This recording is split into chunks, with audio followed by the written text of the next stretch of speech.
Here's a quick step-by-step guide to find any baby registry on Amazon.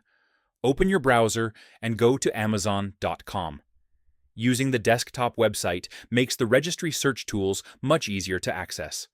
Now, hover over Accounts and Lists at the top right. From the menu, click Baby Registry.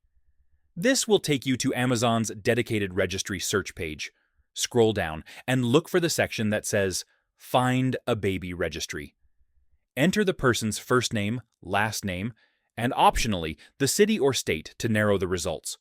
You can also choose whether the registry is for a baby or another type of celebration.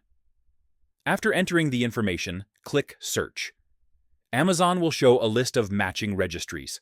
Select the one you're looking for to open the full registry. Here you can see everything they've added, items purchased, remaining items, and shipping details. Inside the registry, you can sort items by price, priority, or whether they're still needed. This makes it easy to find the perfect gift. When you're ready to buy something, just add it to your cart like a normal Amazon purchase. Amazon will automatically send the item to the family's preferred address if the registry owner enabled address sharing. And that's it. That's how you quickly find any baby registry on Amazon. If this helped, feel free to like and subscribe.